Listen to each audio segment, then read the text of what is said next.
Hello everyone, welcome to our channel. इस video में हम यूजीसी नेट एग्ज़ाम के बारे में डिस्कस करेंगे कि यूजीसी नेट एग्ज़ाम क्या होता है, कितने पेपर्स होते हैं और कितने मार्क्स का होता है। देन इसके बाद हम पेपर 1 का सिलेबस देखेंगे। देन इसके बाद क्या स्ट्रेटजी होनी चाहिए दिसंबर 2023 के लिए एंड कौन कौन सी बुक्स को फॉलो करना चाहिए एंड नोट्स कैसे बनाना चाहिए। आज के वीडियो में हम ये सब चीज़ें डिस्कस करेंगे। स्टार्टिंग करते हैं यहाँ पर NTA UGC net exam pattern के बारे में कि एनटीए द्वारा जो यूजीसी नेट एग्ज़ाम होता है उसका एग्ज़ाम पैटर्न क्या होता है। यहाँ पर 2 पेपर होते हैं, एक पेपर 1 जिसका नाम होता है teaching and research aptitude and paper 2 आपका सब्जेक्ट स्पेसिफिक होता है। इसमें आपने जो मास्टर्स में पोस्ट ग्रेजुएशन की है वो सब्जेक्ट लेना होता है एंड टोटल 300 मार्क्स का होता है और टोटल क्वेश्चन होते हैं 150, जिसमें पेपर 1 में कितने होते हैं, पेपर 1 में 50 क्वेश्चंस होते हैं एंड पेपर 2 में होते हैं 100 questions and each questions carry 2 marks. तो पेपर 1 100 मार्क्स का हो जाता है और पेपर 2 200 मार्क्स का हो जाता है। बात आती है कि ऑब्जेक्टिव होता है या सब्जेक्टिव होता है। तो एग्ज़ाम ये ऑब्जेक्टिव बेस होता है और टोटल टाइम मिलता है आपको 3 आवर्स, जिसमें कोई ब्रेक नहीं होता है। ऑनलाइन मोड में आपका एग्ज़ाम होता है, कंप्यूटर पर बैठकर आप इसको देते हो। देन मीडियम कैसा होता है क्वेश्चन पेपर का, दोनों लैंग्वेज में होता है, हिंदी में भी होता है और इंग्लिश में भी होता है। मार्किंग स्कीम एक क्वेश्चन 2 मार्क्स का होता है और कोई यहाँ पर नेगेटिव मार्किंग नहीं होती है, नो नेगेटिव मार्किंग।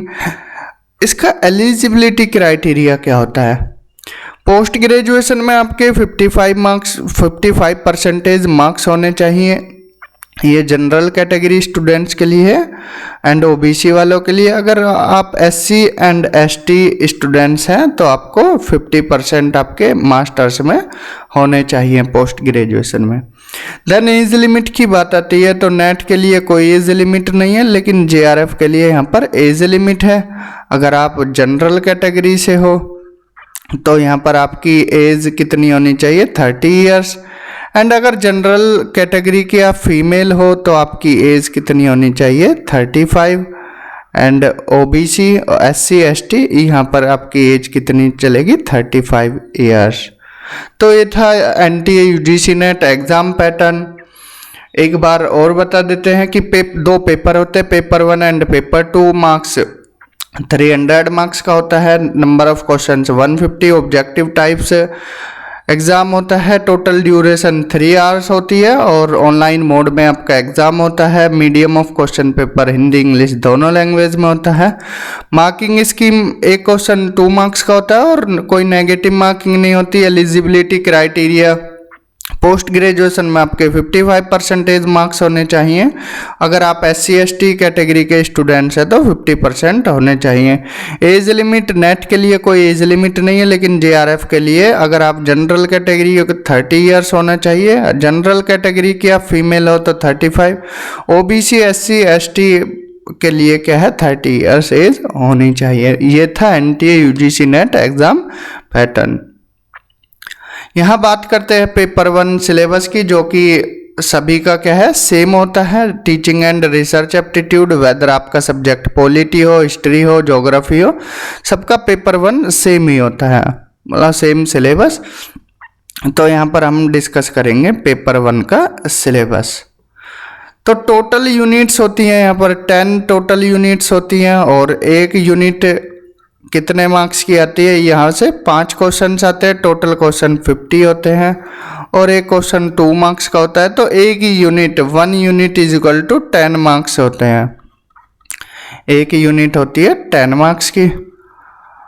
तो स्टार्टिंग होती है यहाँ पर यूनिट 1 टीचिंग एप्टीट्यूड है। इसमें बेसिकली आपसे टीचिंग के बारे में पूछा जाता है कि टीचिंग क्या होती है, टीचिंग के ऑब्जेक्टिव्स क्या होते हैं, टीचिंग के लेवल क्या होते हैं, किन किन लेवल की टीचिंग होती है, मेमोरी लेवल क्या है, अंडरस्टैंडिंग लेवल क्या है और रिफ्लेक्टिव लेवल क्या है। देन टीचिंग के कैरेक्टरिस्टिक्स देखेंगे और जो बेसिक रिक्वायरमेंट चाहिए होती है टीचिंग के लिए वो सब इसमें डिस्कस करेंगे। देन टीचिंग के बाद लर्नर्स कैरेक्टरिस्टिक्स, यहाँ पर टीचर से रिलेटेड चीज़ें देखी जाती हैं, यहाँ पर लर्नर से रिलेटेड चीज़ें देखी जाएंगी। यहाँ पर characteristics of adolescent and adult learners, उनका academic performance, social, emotional, cognitive, ये कैरेक्टरिस्टिक्स देखी जाती हैं। और इंडिविजुअल डिफरेंसेस क्या होते हैं लर्नर्स में, वो सब यहाँ पर देखा जाता है। Then factors affecting teaching related to, यहाँ पर वो फैक्टर देखने होंगे जो टीचिंग को अफेक्ट करते हैं, वेदर वो टीचर हो, लर्नर हो, या सपोर्ट मटेरियल हो, या फिर इंस्ट्रक्शनल फैसिलिटीज़ हो जो आपको स्कूल कॉलेज में मिलती हैं, कि एटमॉस्फेयर कैसा है, बेंच कैसी हैं, और फैन है, लाइटिंग है, ये सब चीज़ें इसमें आ जाएगी। लर्निंग का एनवायरनमेंट कैसा है और इंस्टीट्यूशन कैसा है, तो ये फैक्टर्स अफेक्टिंग टीचिंग में देखेंगे। देन इसके बाद methods of teaching in institution of higher learning, यहाँ पर teacher centred versus learner centred method पढ़ा जाएगा। ऑफलाइन मेथड में स्टडी कैसी होती है, ऑनलाइन मेथड में कैसी होती है। कोविड टाइम में ऑनलाइन मेथड चला था, तो यहाँ पर स्वयं प्रभा, मूक, ये सब चीज़ें क्या होती है, ये सब देखने को मिलेगा। देन टीचिंग सपोर्ट सिस्टम में यहाँ पर ट्रेडिशनल कैसे पढ़ाया जाता था, मॉडर्न कैसे पढ़ाया जाता है, और आईसीटी बेस्ड टीचिंग कैसे कराई जाती है। देन इसके बाद इवेल्युएशन सिस्टम, यहाँ पर इवेल्युएशन के एलिमेंट्स और टाइप्स क्या हैं वो देखने वाले हैं। CBCS क्या होता है, चॉइस बेस्ड क्रेडिट सिस्टम, ये हायर एजुकेशन में भी अप्लाई होने लगा है। कंप्यूटर बेस्ड टेस्टिंग क्या होती है, और इनोवेशन क्या होते हैं, ये सब चीज़ें हम टीचिंग एप्टीट्यूड में देखेंगे। देन इसके बाद मूव करेंगे रिसर्च एप्टीट्यूड की तरफ, जो कि हमारी यूनिट नंबर 2 है। यहाँ पर रिसर्च के बारे में देखेंगे कि रिसर्च होती क्या है, मीनिंग क्या है रिसर्च का, टाइप्स क्या है रिसर्च के, कौन सी एक्सपेरिमेंटल रिसर्च है, कौन सी कोरिलेटिव रिसर्च है, कौन सी एक्सपेरिमेंटल रिसर्च है, क्वालिटेटिव रिसर्च क्या होती है, क्वांटिटेटिव रिसर्च क्या होती है, ये हम रिसर्च के टाइप्स में देखेंगे।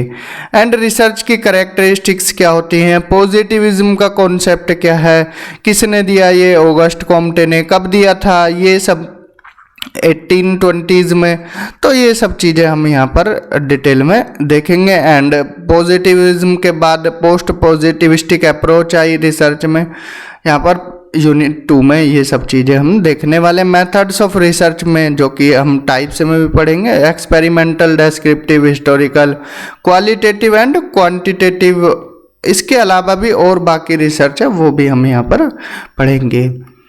स्टेप्स क्या होते हैं रिसर्च के वो देखेंगे, कि कब हमें हाइपोथेसिस बनानी चाहिए, कब रिव्यू ऑफ लिटरेचर, ये सब, और कब हमको यहाँ पर डेटा प्लॉटिंग करना चाहिए, कब यहाँ पर हमको मेथड्स अप्लाई करने चाहिए, तो ये स्टेप्स ऑफ रिसर्च में हम देखेंगे। देन इसके बाद थीसिस और आर्टिकल राइटिंग क्या होती है, उनके फॉर्मेट क्या होते हैं, स्टाइल क्या होती है, ये देखने वाले हैं।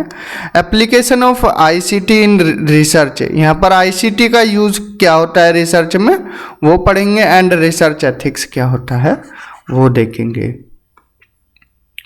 देन यूनिट 3 कॉम्प्रिहेंशन, यहाँ पर आपको एक पैसेज आएगा और पैसेज से रिलेटेड फिर आपसे 5 क्वेश्चन यहाँ पर पूछ लिए जाएंगे, तो आपको इनका आंसर देना है। तो ये क्या है, 5 क्वेश्चन आते हैं 10 मार्क्स के, तो कॉम्प्रिहेंशन इम्पोर्टेंट है, ये प्रैक्टिस से क्या है आप इसको ईजिली सोल्व कर ले जाओगे। देन इसके बाद कम्युनिकेशन में हम कम्युनिकेशन का मीनिंग, टाइप्स एंड कैरेक्टरिस्टिक्स से देखेंगे कि कम्युनिकेशन क्या होता है, 1 वे कम्युनिकेशन क्या होता है, 2 वे कम्युनिकेशन क्या होता है। देन इफेक्टिव कम्युनिकेशन में वर्बल एंड नॉन वर्बल देखेंगे, इंटरकल्चरल एंड ग्रुप कम्युनिकेशन क्या होता है, क्लासरूम कम्युनिकेशन क्या होता है। And barriers to effective communication, बाधाएं क्या क्या आती हैं इफेक्टिव कम्युनिकेशन में वो देखेंगे। मास मीडिया एंड सोसाइटी, आजकल प्रचलन है मास मीडिया का, एंड अब तो सोशल मीडिया भी टर्म आ गया है, तो ये सब हम कम्युनिकेशन वाले पार्ट में देखने वाले हैं।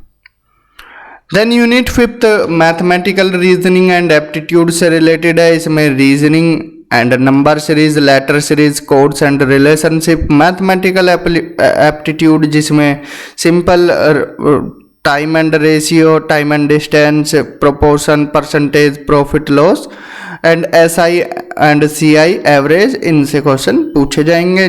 ज़्यादा टफ लेवल का मैथ्स नहीं आता है, 10th क्लास तक का मैथ्स होता है।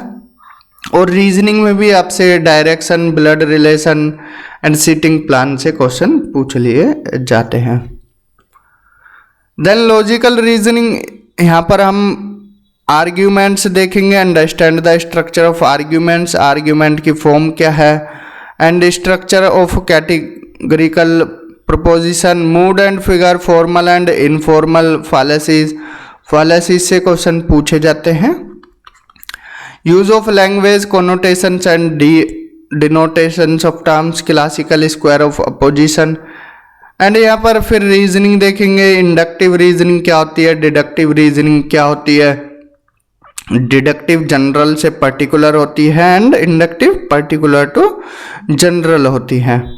तो ये जब हम यूनिट 6 देखेंगे उसमें पढ़ाया जाएगा। एंड एनालॉजीज, वेन डायग्राम, यहाँ पर वेन डायग्राम देखेंगे। Indian logic, means of knowledge, प्रमाण क्या होते हैं, कितने तरह के प्रमाण होते हैं। And structure of kind of अनुमान, अनुमान क्या होता है और इनके कितने तरह के स्ट्रक्चर होते हैं और काइंड्स होते हैं, ये सब हम यूनिट 6 में देखेंगे।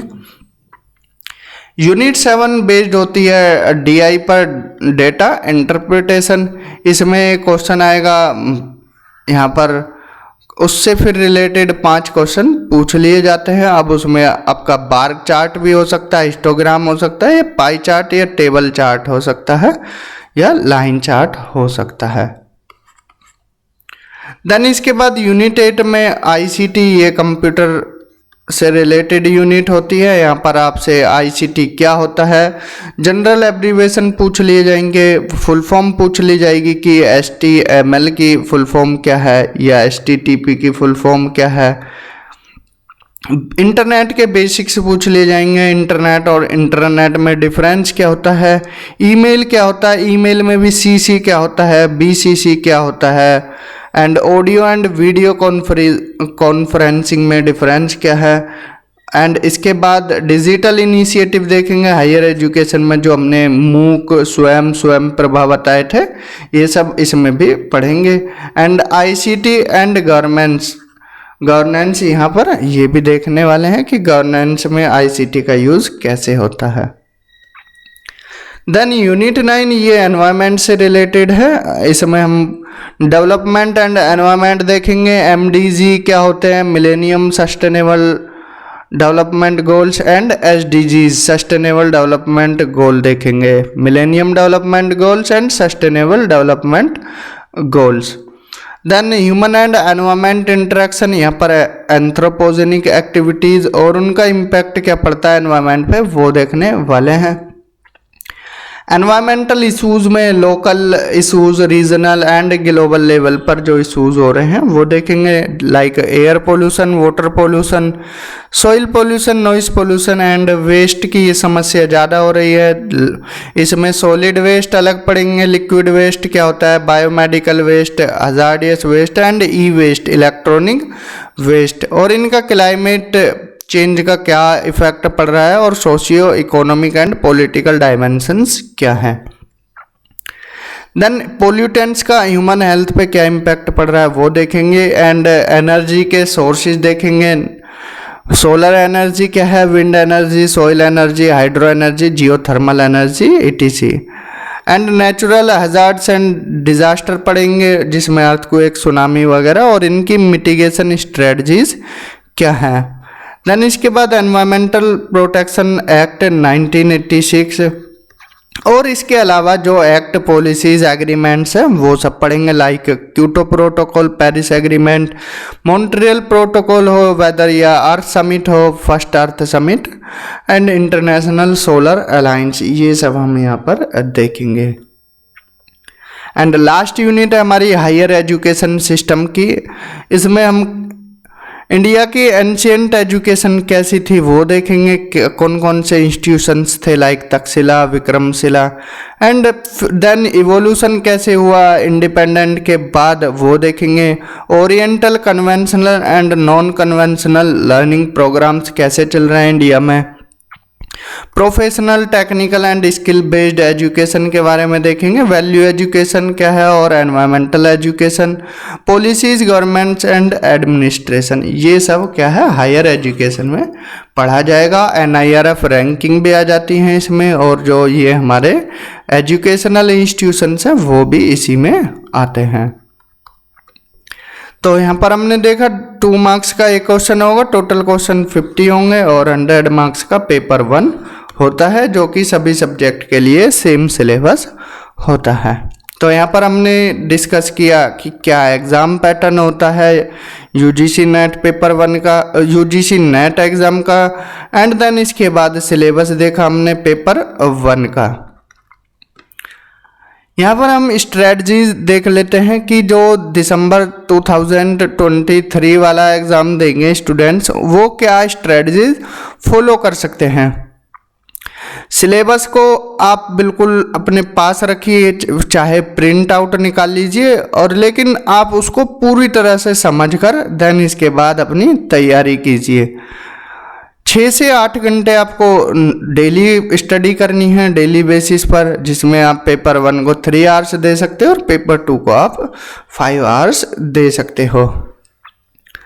देन इसके बाद अगर आपने पढ़ा है तो फिर आप उसके क्या है नोट्स बनाइए या फिर आप सिनॉप्सिस बनाइए। कैसे बनाए जाते हैं वो अभी नेक्स्ट स्लाइड में आपको बताएंगे। देन आपने एक वीक में कितना पढ़ा है, आप वीकली बेसिस पर उन सब का क्या है रिवीजन कीजिए, रिवाइज कीजिए और बार बार रिवाइज कीजिए, क्योंकि जो 3-4 यूनिट ऐसी है जो क्या है आपको परेशान करेंगी, लेकिन आप उनको रिवाइज करते रहोगे तो आपको वो क्या है मगअप भी हो जाएंगी। कौन कौन सी यूनिट हैं ये हम आपको जब एग्ज़ाम से 1 महीने पहले ये चीज़ें बता दी जाएंगी कि क्या पढ़ना चाहिए, कैसी स्ट्रेटजी होनी चाहिए। ये स्ट्रेटजी आपकी 6 मंथ की है, तो आप अच्छे से अभी से तैयारी स्टार्ट कर दीजिए। मंथली टारगेट बनाइए कि हमें 1 मंथ में कितने यूनिट कवर करने हैं, 2 यूनिट कवर करने हैं या 3 यूनिट कवर करने हैं या फिर 1 यूनिट कवर करना है, क्योंकि कुछ यूनिट ऐसी है जो टाइम लेती है और कुछ यूनिट ऐसी है जो आपको पहले से ही आती होंगी। अगर आप मैथ में एक्सपर्ट है तो आप यूनिट 5th और 6th को इजीली कर ले जाओगे। इसके अलावा आप DI को भी आसानी से कर ले जाओगे। अगर आप आर्ट्स बैकग्राउंड से हो तो आप क्या है एनवायरनमेंट को कर लोगे। अगर कंप्यूटर बैकग्राउंड है तो आपका ICT कर लोगे, तो आपको कोई ना कोई तो यूनिट ईजीली हो जाएगी। देन अपने जो सिलेबस है आपका पेपर 1 और पेपर 2 का, आप उसको 4 मंथ्स के अंदर में क्या है ख़त्म करने की कोशिश कीजिए। देन इसके बाद जो बचेंगे आपके 1 और 2 मंथ्स, उसमें आप क्या है मॉक पेपर लगाइए, प्रीवियस ईयर पेपर को सोल्व कीजिए। यहाँ पर फोकस किया जाना चाहिए ज़्यादा से ज़्यादा पेपर 1 पर, क्योंकि अगर अभी आपने लास्ट 2-3 साल से एग्ज़ाम देखा होगा तो पेपर 1 का ट्रेंड क्या है बदला है। पेपर 1 का लेवल अच्छा खासा हो गया है। पेपर 1 में स्टूडेंट्स के क्या है 20 से 25 मार्क क्वेश्चन ही सही हो पाते हैं, जिसमें नेगेटिव मार्किंग भी नहीं होती। तो ये आपको बढ़ाकर कितना कर लेना चाहिए 30 से 35 क्वेश्चन तक, तभी आप क्या है JRF के लिए क्वालिफाई कर पाओगे। तो ये पेपर 1 ही आपकी क्या है रैंक डिसाइड करता है, इसीलिए पेपर 1 को हल्के में ना लीजिए, पेपर 1 की अच्छे से तैयारी कीजिए। हमेशा मोटिवेटेड रहिए और पॉजिटिव रहिए, अपने गोल को अपने सामने लिख लीजिए और उसी पर फोकस कीजिए। डिमोटिवेट होने की कोई ज़रूरत नहीं है। तो आपने जो सोचा है अच्छा सोचा है और आप उसको क्लियर कर ले जाओगे। देन बुक्स की बात आती है और नोट्स की बात आती है। तो यहाँ पर बुक्स जो KVS मदान की बुक है, ये पुराना एडिशन है, न्यू एडिशन आ चुका है मार्केट में। तो आप क्या है KVS मदान की बुक को फॉलो कीजिए। और अगर आपको फिर यहाँ पर रिवीजन के लिए बुक लेनी है तो आप अरिहंत को भी फॉलो कर सकते हो, लेकिन ये जो KVS मदान बुक है ये काफ़ी डीप दी गई है और इससे आप तैयारी कर सकते हो। यहाँ पर प्रीवियस ईयर सोल्ड पेपर की भी बुक आती है KVS मदान की, आप वो भी परचेज कर सकते हो और उससे क्या है आप प्रैक्टिस भी कर सकते हो। प्रीवियस ईयर क्वेश्चन को सॉल्व कीजिए ज़्यादा से ज़्यादा, इससे क्या है आपको एग्ज़ाम का क्या पैटर्न है, क्या चेंजेस हुए हैं, वो सब देखने को मिल जाएगा। देन बात आती है नोट्स और सिनॉप्सिस की, कि नोट्स कैसे बनाएं या फिर सिनॉप्सिस कैसे बनाएं। तो यहाँ पर आप देखिए सिनॉप्सिस बना सकते हो एक पेज में ही, लाइक आपने पढ़ा मेथड्स ऑफ टीचिंग, देन आप इसको 3 पार्ट में लिख लीजिए। टीचर सेंटर्ड क्या होता है, लर्नर सेंटर्ड क्या होता है और मिक्स ग्रुप टीचिंग क्या होती है। तो टीचर सेंटर्ड में लिख दीजिए जो जो टीचर सेंटर्ड में आता है, फिर लर्नर सेंटर्ड में जो जो आता है असाइनमेंट, केस स्टडी वगैरह वो लिख दीजिए, एंड मिक्स ग्रुप में GD, सेमिनार, वेबिनार और रोल प्ले ये सब आता है, तो ये लिख दीजिए। और फिर इनको आप आंखें बंद करके सोचिए कि लेक्चर मेथड क्या होता है, टीम टीचिंग मेथड क्या होता है, डायलॉग टीचिंग क्या होता है, डायरेक्ट टीचिंग क्या होता है। तो आपने जो पढ़ा है वो आपको ऑटोमेटिक रिवाइज होता रहेगा, और ये एग्जाम से पहले क्या है आपको काफ़ी हेल्पफुल रहेगा। देन लाइक जैसे ऑब्जेक्टिव ऑफ टीचिंग है, 2 तरह का होता है, Bloom's classification and Gagne and Briggs classification. अब ये बुक में तो फ्लो चार्ट दिया नहीं है, तो ब्लूम्स क्लासिफिकेशन में आप लिख लीजिए कॉग्निटिव डोमेन होता है, अफेक्टिव डोमेन होता है और साइकोमोटर डोमेन होता है। देन इनके सब पार्ट क्या होते हैं, knowledge, comprehension, application, analyse, synthesis, evaluation. तो आप इनको रट लीजिए और इनका क्रम भी रट लीजिए, क्योंकि एग्जाम में यहाँ से क्वेश्चन पूछे जाते हैं, बार बार पूछे जाते हैं। तो एक क्वेश्चन तो यहाँ से कंफर्म मान के चलिए ऑब्जेक्टिव ऑफ टीचिंग से, वेदर वो ब्लूम क्लासिफिकेशन पूछे, ब्लूम्स में भी कॉग्निटिव पूछे या अफेक्टिव या साइकोमोटर या फिर इनमें डिफरेंस पूछे, तो ये क्वेश्चन ऑब्जेक्टिव ऑफ टीचिंग से हमेशा बनता है। तो यहाँ पर हमने क्या है एग्ज़ाम पैटर्न देखा, UGC NTA UGC नेट का एग्ज़ाम पैटर्न क्या होता है। देन इसके बाद हमने पेपर 1 का सिलेबस देखा कि इस सिलेबस क्या होता है, कितने यूनिट्स होती है, कितने मार्क्स का होता है। देन इसके बाद हमने स्ट्रेटजी देखी, जो दिसंबर 2023 एग्ज़ाम देने वाले हैं वो किस स्ट्रेटजी को फॉलो करें, कौन कौन सी बुक्स फॉलो करें और नोट्स कैसे बनाएं। तो इस वीडियो में इतना ही। अगर आपको ये इन्फॉर्मेशन वैल्यूएबल लगी है तो आप हमारे चैनल को सब्सक्राइब कर सकते हो और ज़्यादा से ज़्यादा शेयर कर सकते हो। इस वीडियो में इतना ही। नेक्स्ट वीडियो में हम किसी और टॉपिक के साथ आपके सामने प्रस्तुत होंगे। तब तक के लिए thank you, have a good day.